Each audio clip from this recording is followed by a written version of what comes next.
Ahoj, tohle je druhá část naše návod na dýni a budeme prostě pokračovat takhle na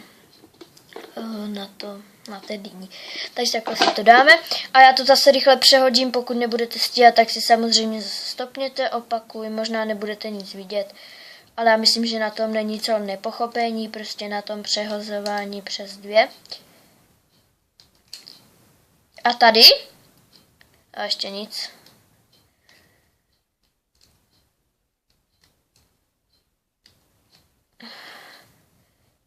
Se ten můj stín strašný. Tak. A tady, jak jsme si tady navlíkli 3krát tu gumičku, tak takhle to odebereme všechny 3 a takhle jen přehodíme jenom takhle. Tak.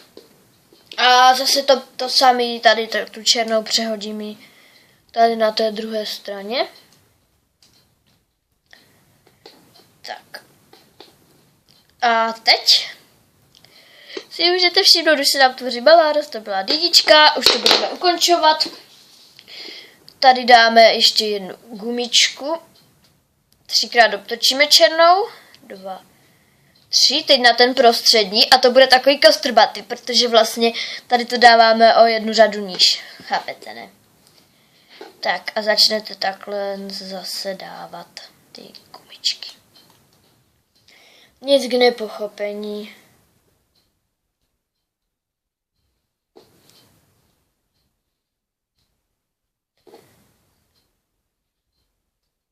Opravdu nic.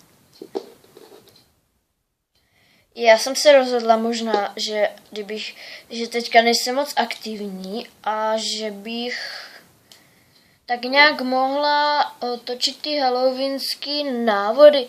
Mně ještě napadají nějaký návody, třeba na zombíka, to jsem viděla pěkný návod, je to prostě takový, je to prostě 3D postavička a je z Minecraftu, chápete? Já vím, to je divný, je to takový, ale je to halloweenský, že? Když je to z Minecraftu, tak to prostě halloweenský je. Tak a teď si tady zase přehodíme tu prostřední černou trojgumičku.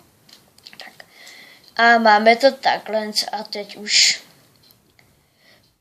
bude poslední jakoby řada a budeme ukončovat, protože mi stejně nevyjde oranžová.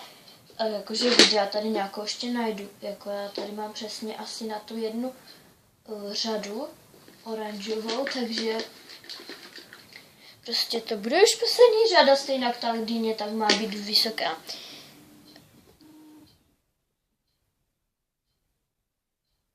No, nic.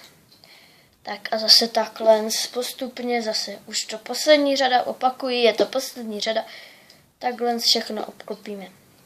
A ještě si to pak vycpeme na závěr. Jestli byste teda měli zájem, tak já vám ještě tam ukážu tu tykvičku, jak udělat.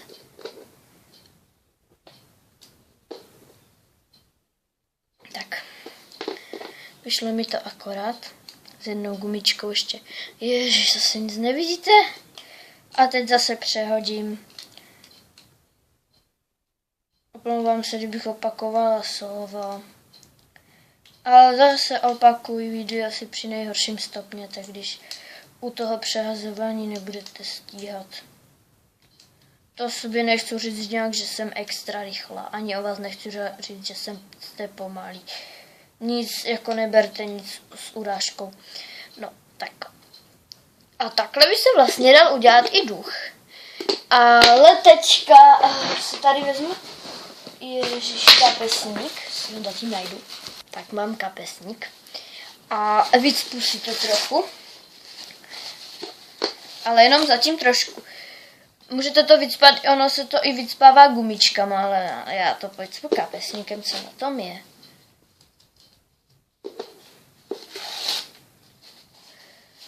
Tak a to prozatím bude stačit.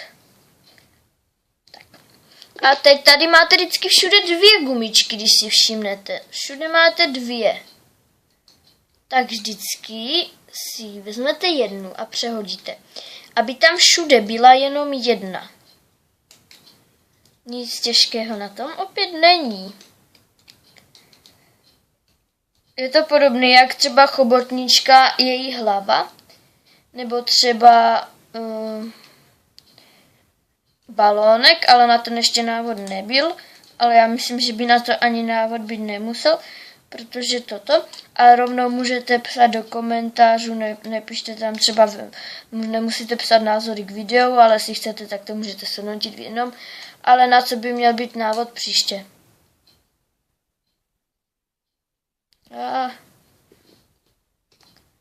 Tak, když máme, tak můžeme dodat, tak to bude možná trocha velká dýně, doufám, že. A teď to všechno podeberem, tady ty, jak bych to, tady ty gumičky, všechny takhle podeberem z toho stavu na háček. Můžeme samozřejmě jen dát si to po částech, jako vzít si to z toho mini stavu po částech a dát si to do jedné gumičky. Zkrátka takhle dám to tam. Promiňte, zase nic nevidíte. To mě taky tak štve, jo? Nemyslete si, to asi nebude štvat jenom vás, já bych to taky ráda zlepšila, ale já za to nemůžu. Tak a já mám ze zvyku, jak už asi víte, to prostě zaesíčkovat a zatím si nabrat ty další.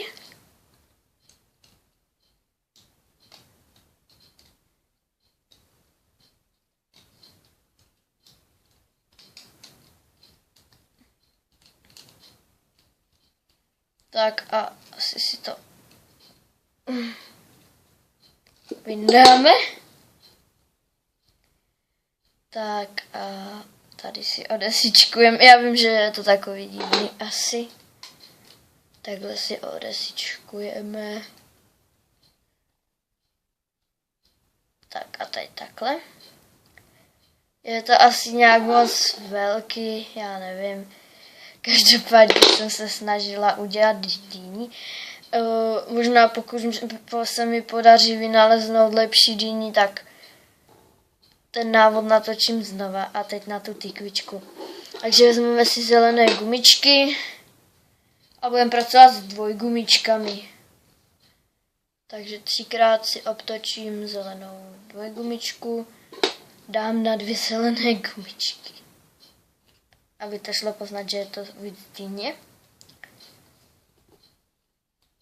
Tak vezmu další 2, dám na to.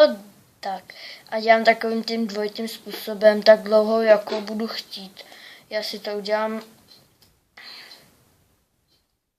takhle.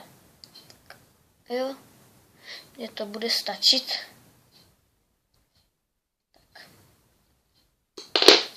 Tak a teď to tam se pokusím nějak dát. Teď mě to nějak nenapadá, ale samozřejmě, že já na to přijdu. Já vždycky v těch gumičkách, když něco zapomenu tam dát, tak se pak snažím nějak improvizovat a nějak pak na to přijdu. Takže si tady.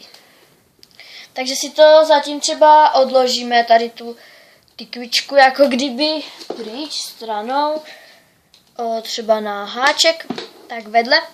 A takhle si tady podebereme takhle ty dýně, takhle ty no víte co, první ty, sami ty. A takhle, když je tak mám podebraný nad tím prstem, tak tady dám tu týkev. Ano, takhle tu týkev tam dám.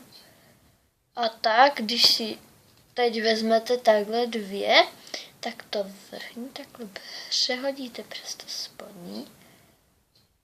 A je dýně, co na to říkáte? Je to lepší, ne?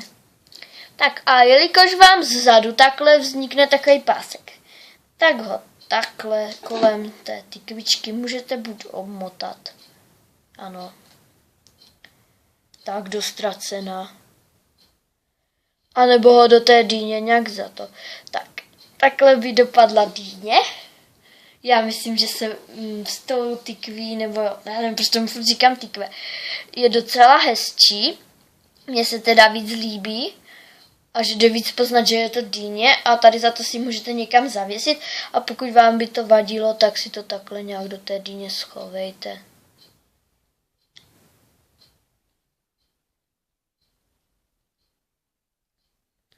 Mně se to teď nepodaří. Ne, nepodaří se mi to. Jo, a zase se tak. A mám to. Takže doufám, ježiši, nevím, proč to říkám. Tak, doufám, že se vám návod na dýni líbil, doufám, že jste ho pochopili. Já se s vámi očima, ahoj.